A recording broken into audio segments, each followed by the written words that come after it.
Continuando o nosso estudo, né, nós estávamos falando de impedimento, do princípio da imparcialidade, né? Agora vamos falar um pouco sobre suspeição, né? O que seria suspeição, né? Primeiro, suspeição é um elemento subjetivo que viola o princípio da imparcialidade e que é caracterizado como elemento de prova. Deve ser arguido no momento que a parte tem a oportunidade de falar nos autos. E tomou ciência, né? A primeira oportunidade que a parte, após a ciência da suspeição, ele tem que formar isso nos autos do processo, né? E aí o CPC, para verificar os elementos subjetivos que violam o princípio da imparcialidade, que é o caso da suspeição, nós temos o artigo 145, vai falar o seguinte: a suspeição do juiz. Veja bem, ó, como é que é bem subjetivo, são elementos que demandam de prova, né? E tem que ser arguído no momento que toma ciência. Quando o juiz é amigo, íntimo ou inimigo de qualquer das partes ou dos seus advogados, né?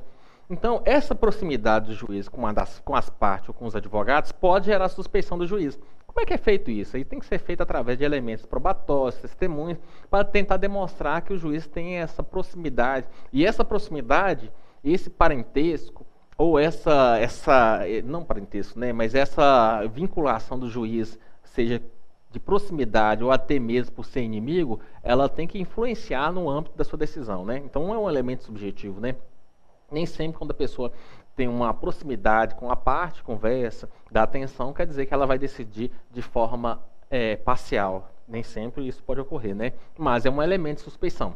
Outra situação de suspeição é quem recebe presentes de pessoa que tiver interesse na causa, antes ou depois de iniciado o processo. Veja bem, o juiz ele tem que recusar, por isso que ele recebe vencimento extremamente alto, né? Ou extremamente compatível com o que ele deveria receber. E além disso, ele tem a irredutibilidade de vencimento como garantia constitucional. Então ele não pode ficar recebendo presentes de pessoas nem antes do processo nem depois. Então ele deve recusar qualquer presente, qualquer tratativa de alguma ajuda ou nesse sentido para o próprio julgador, nem antes nem depois do processo. Ou muito menos, o juiz pode ficar aconselhando as partes acerca do objeto da causa. Então, ele não pode ficar aconselhando, falando que você deve agir dessa forma, ensinando toda a estrutura procedimental para que essa parte se beneficie de uma informação privilegiada. De jeito nenhum. Coisa diferente na conciliação, quando o juiz ele vai tentar usar um critério de conciliação, tentar aproximar as partes. Mas ele não pode aconselhar uma das partes acerca do objeto da causa. Ou subministrar meios para atender às despesas do litígio.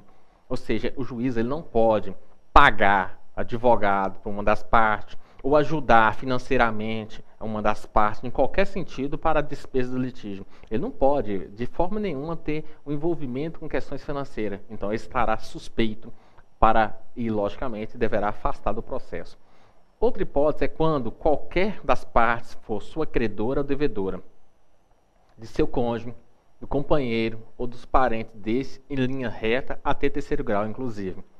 Olha, nem sempre o fato da pessoa estar devendo, ou o juiz é devedor ou é credor, que ele vai poder dar uma decisão contrária à outra parte. Mas é um elemento subjetivo. Então o legislador coloca, ora, se a parte for credora, se o cônjuge, por exemplo, deve ou deve receber, o juiz ele não pode atuar, ele deve se afastar daquele processo para evitar qualquer elemento de exteriorização de que ele vai usar aquele processo por conta de que a sua esposa deve determinada pessoa, para tentar obter, de certa forma, um perdão, ou no sentido contrário, né, forçar o pagamento, né?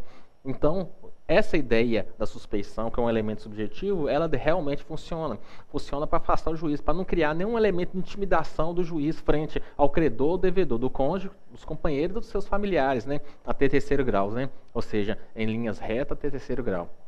A outra hipótese de suspeição que é colocada é justamente ligada ao interesse no julgamento do processo em favor de qualquer das partes.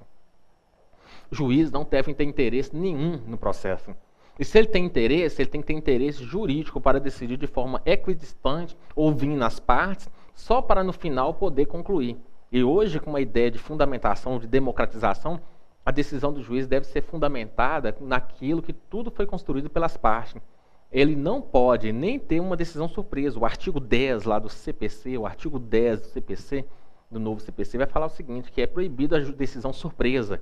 Ou seja, o juiz, que se ele tiver uma decisão que não foi articulada, nem foi discutida pelas partes, ele deve pôr em pauta para que as partes venham discutir e venham sofrer sobre os elementos do princípio do contraditório e da ampla defesa. Então, o juiz não pode ter interesse no julgamento do processo em favor de qualquer das partes. Ele deve atuar de forma isenta e imparcial. Eu até coloco que o juiz ele deixa de ser imparcial no momento da elaboração da sentença ou do acórdão, conforme o caso. Por que disso? Porque no momento que o juiz vai elaborar a sentença, agora ele deve concluir qual que é o raciocínio do direito e daquilo que foi colocado e discutido pelas partes. Ou seja, daquilo que foi discutido em simétrica paridade de arma entre as partes, e ele vai fundamentar a sua decisão, e aí, nesse momento, ele deixa de ser imparcial para ser parcial conforme as convicções construídas dentro dos autos do processo. E lembrando, no direito não é admitido decisão surpresa, ou decisão de sapisciência do julgador, ou decisão conhecida como solipsista, né? Isso não é permitido. Então, também é causa de suspeição quando o interessado ele tem interesse no julgamento do processo por qualquer uma das partes. E aí, o artigo do artigo 145, ele vai delimitar no seu parágrafo 1º a seguinte hipótese: poderá o juiz declarar-se suspeito por motivo de foro íntimo sem necessidade de declarar suas razões. Isso é interessante porque o juiz, em vez de falar assim, eu sou amigo, inimigo, capital de alguém, não, ele não quer se envolver. Simplesmente ele fala, por questões de foro íntimo, eu vou afastar do processo. Pode, a legislação permite. E isso preserva o juiz, vai preservar o juiz para ele não entrar em detalhes, para não polemizar, porque, de toda forma, a figura do julgador é uma figura pública.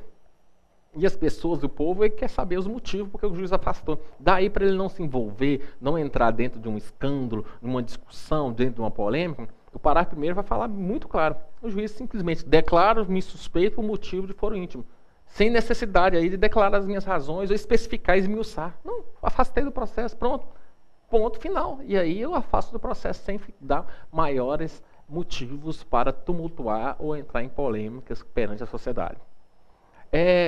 E também o parágrafo 2º vai falar o seguinte: será legitimada a alegação de suspeição quando houver sido provocado por quem alegar, a parte que alegar houver praticado o que signifique manifestação de aceitação do arguido, isso tudo também vai ser observado.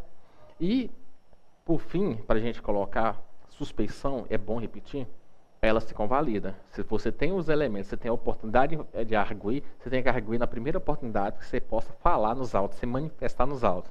A suspeição, depois de transcorrido, ela não pode ser mais discutida ou debatida.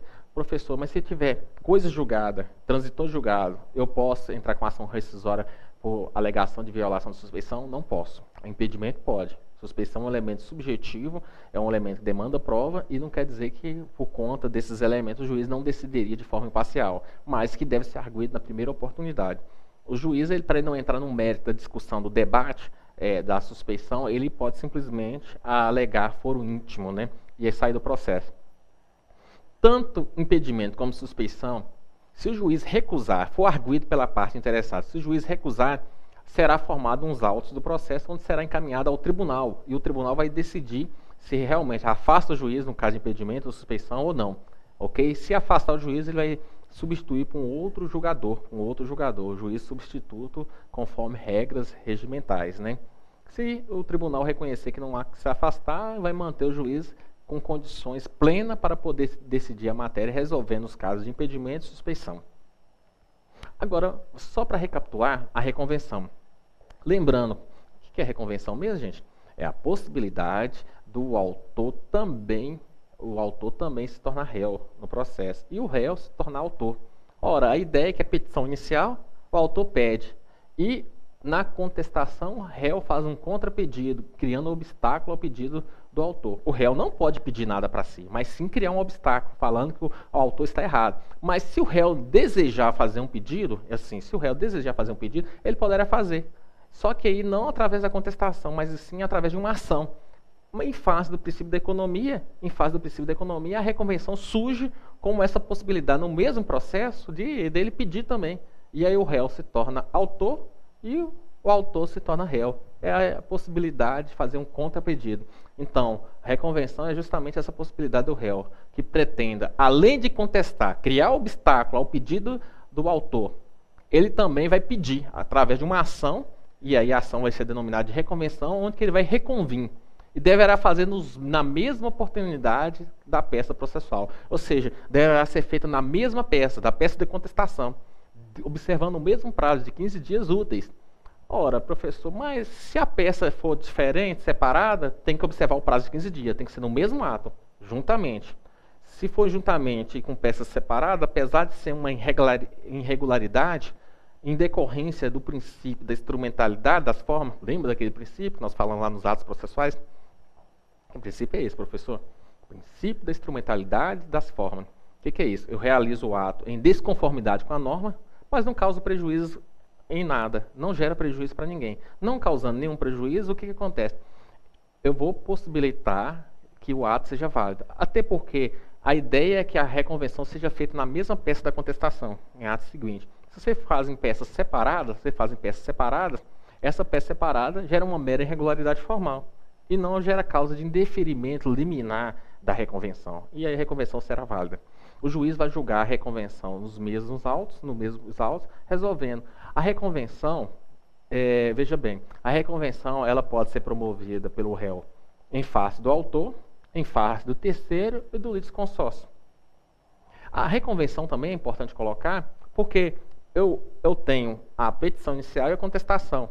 Ela é independente desse tipo de peça. Ela tem uma autonomia frente a essa ação originária. Então, a reconvenção ela é julgada de forma autônoma, independente. Então, nós temos uma ideia de possibilidade de julgamento fracionário do mérito. O que é isso? O juiz vai resolver a questão da petição inicial, que é refutada pela contestação, e depois ele vai resolver a questão da reconvenção, onde o réu vai pedir e vai virar autor, e o autor vai virar réu. Então, elas têm autonomia e vai ter um julgamento fracionário, né? Da decisão que extingue sem análise o mérito ou julga antecipadamente a ação principal ou a reconvenção, caberá agravo instrumentos quando um dos processos continuar a ser desenvolvido. Se, por exemplo, o juiz rejeitar a reconvenção, o processo principal, que é da petição inicial e contestação, continua. Ok? E é importante que das respostas do réu, nós temos a contestação e a reconvenção, né? A ausência de contestação que provoca a revelia. Ora, a autonomia é tão importante, professor, ao invés de eu interpor a contestação, eu posso interpor a reconvenção? Pode interpor a reconvenção. Porém, vai ter revelia? Vai ter revelia, porque a revelia só ocorre na ausência de contestação. Mas eu fiz a reconvenção, eu estou fazendo contrapedido. Mas o legislador é muito claro. A ausência de contestação gera a revelia. A ausência de contestação, de convenção não gera nada. Então, eu posso, ao invés de interpor contestação, interpõe apenas reconvenção. O correto e o natural é interpor contestação e, se for o caso, reconvenção. As duas ao mesmo tempo. Mas se eu deixar de interpor a contestação e só interpor a reconvenção, apesar da sua autonomia e possibilidade de fracionamento do mérito, a revelia será reconhecida frente à ausência de contestação, né? E é isso que nós vamos falar um pouco. E o que é revelia? A revelia é um ônus processual que vai decorrer de uma atitude da figura do réu.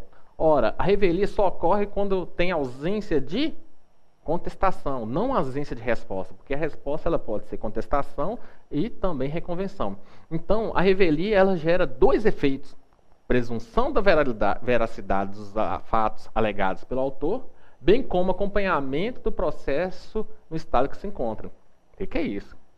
O autor pediu algo.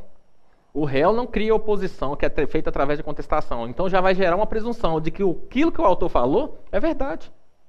Então os fatos alegados pelo autor seriam verdades. Há uma verossimilhança nos fatos. Por quê? Porque se tratar de direito disponível, se o réu não se defende, é porque ele não tem interesse. Ele está querendo assumir praticamente a veracidade das alegações do autor feito na petição inicial.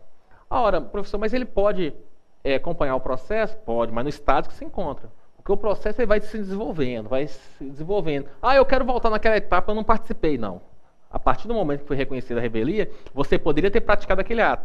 E aí, como não quis praticar, você não vai voltar a atos pretéritos, atos passados. Daí nós vamos falar do princípio, ou melhor, da preclusão consumativa e preclusão temporal. O nome fala, preclusão temporal. O tempo passou. Uma vez passado o tempo, o ato não vai retroagir. Por quê? Preclusão temporal ajuda a estruturar o procedimento para que o procedimento venha desenvolver, venha intercalar e ele não fique repetindo, retornando aos atos pretéritos. Então, ele vai pegar o processo no estado que se encontra. E o que é preclusão consumativa? Uma vez consumado o ato, mesmo que o ato seja errado, ele já está consumado. Então, na realidade, o legislador criou a questão da preclusão consumativa para não ficar transformando o judiciário em um mecanismo de brinquedo. O judiciário não é um órgão acadêmico, ele resolve conflitos e casos reais. Diante disso, ele não é um órgão ficar testificando teorias, ele resolve situações claras e nítidas. Diante disso, se você realiza um ato, o ato era para praticar o ato X, você pratica o ato D, perdeu, o ato desenvolveu, agora ele foi consumado, mesmo sendo o ato errado, então ele vai prosseguir. E é a pessoa que exerceu o ato errado vai responder pelas suas consequências, pelo ônus processual da consequência de ter exercido um ato errado. Então, a revelia, então, é a ausência de contestação. A ausência de revelia, a revelia se dá também na ausência de reconvenção? Não, só na ausência de contestação. Mas se a parte, ao responder, responder apenas pela reconvenção, tem revelia? Tem, porque não tem contestação. Então, qual o primeiro efeito da revelia? Presunção da veracidade dos fatos alegados pelo autor, bem como também acompanhar o processo no estado que se encontra. O prazo. Os prazos da revelia, ele é justamente o prazo da contestação, de 15 dias úteis. Ou seja, se ele não interpor a contestação dentro desse prazo, será revel. Ora, professor, mas se ele interpor fora do prazo a contestação, vai ocorrer revelia? Vai, porque aí tem a preclusão temporal. Tem a preclusão temporal. E aí a preclusão temporal inibe que eu venha repetir um ato já transcorrido. Olha o nome, preclusão. Preclusão é regra de estruturação do procedimento. Regra de estruturação do procedimento. O procedimento é estruturado ao ponto para não ficar se repetindo. Senão a gente não vai chegar em nenhum momento ao momento objetivo principal, que é a sentença. E aí eu tenho a preclusão temporal e qual que é o tempo? 15 dias úteis. Se ele interpõe se ele interpõe a contestação fora do prazo, o recurso, ou melhor, a contestação será intempestiva. E aí vai ter o efeito da revelia. Professor, e se ele interpõe apenas reconvenção? No prazo de 15 dias. Ele pode depois interpor a contestação? Aí queria interpor no lugar da reconvenção a contestação, mas já foi feito. Pode ser entendido? Pode corrigir esse ato? Não. Aí vem a preclusão consumativa. O que é preclusão consumativa? O ato foi consumado. Qual ato foi realizado? Reconvenção. Mas professor, ainda está dentro do prazo. Sobrou um prazo. Não, uma vez que a reconvenção tem que ser feita junto com a contestação. Se você interpõe a reconvenção em um dia e no outro dia, mesmo estando dentro do prazo de 15 dias, a contestação gerou a preclusão consumativa. O que é preclusão consumativa? Os atos, tanto da reconvenção como contestação, devem ser feitos junto, na mesma peça. E se for em peça separada, que é uma mera irregularidade, tem que ser feito no mesmo ato, no mesmo dia. Se você não pode realizar a reconvenção em um dia e depois, no outro dia, interpor protocolar, melhor falando, protocolar a contestação. Essa contestação gerou a preclusão consumativa. O ato se consumou com a reconvenção. Daí você vai ser revel por ausência de contestação. Mesmo que esteja dentro do prazo, professor, mesmo que esteja dentro do prazo. Então isso é importante, preclusão consumativa, preclusão temporária. Isso é importante observar essas regras de estruturação do procedimento. Senão o judiciário vira uma brincadeira, né? Vira uma hora, não, vou desfazer, vou fazer esse ato, vou repetir, e nada se desenvolve, né? Essa é a ideia da criação da preclusão temporal e preclusão consumativa. Interessante, né? O legislador antes era súmula, né? E agora ficou claro, né? Tinha a súmula do STJ e agora ficou claro. Admite a produção de prova pelo réu revel. Ora, antes ficava uma discussão, mas se ele é revel, ele não apresentou contestação. Então ele é revel, gera a presunção da veracidade dos fatos alegados, bem como acompanhar o processo no estado que se encontra, do jeito que está, não pode retroagir os atos já realizados, já consubstanciados. Ora, então, veja bem, ele pode ainda produzir prova? Se o ato for de produção de prova, ele pode. Então ele pode produzir prova, e o juiz vai observar essas provas, desde que sejam prova o quê? Lícita. Nós temos um princípio constitucional que não é admitido qualquer espécie de prova, não. Senão a gente vai torturar, utilizar de meio clandestino ou meios abusivos para criar prova. Aí fica muito fácil, né? O Estado vira bandido para prender bandido. Não é dessa forma, né? Então eu tenho uma proibição do princípio que vai proibir a prova ilícita. Que a Constituição é muito clara nisso, a proibição de utilização de prova ilícita. Mas, se tiver no momento de prova, mesmo sendo revel, o réu pode produzir provas, né? É o que está no artigo, ou melhor, está estabelecido no artigo 349 do CPC de 2015. E aí nós temos algumas situações interessantes, né? O legislador ele vai regulamentar várias hipóteses e lá no artigo 344 ele vai falar o seguinte: se o réu não contestar, a ação será considerada revel. Isso nós já falamos. A ausência de contestação é o elemento para reconhecer a revelia, né? E presumição verdade as alegações do fato formulado pelo autor. Também já falamos, é um principal efeito. A presunção da veracidade que aquilo que o autor colocou na petição inicial é verdadeira. O artigo 346 vai falar: o prazo contra o revel que não tenha patrono nos autos fluirão da data da publicação do ato decisório no órgão oficial. Isso é justamente a questão. Ó, ele é revel e aí se não tem patrão, ele não tem patrono, ou seja, não tiver advogado, da data da publicação que vai iniciar os atos desses efeitos, da presunção de veracidade, bem como acompanhar o processo no estado que se encontra. Parágrafo 1. O revel poderá intervir no processo em qualquer fase, recebendo o estado que se encontra, que nós também falamos, né? Então, o processo ele vai ser estruturado e se ele, mas eu estou nessa fase, eu posso praticar o ato dessa fase. E aquele ato anterior, eu queria participar, não tem como mais, né? Já ocorreu a preclusão temporal e consumativa, então o processo só vai poder ser desenvolvido no momento que você adentrar e para realizar aquele ato, se possível, puder realizar aquele ato.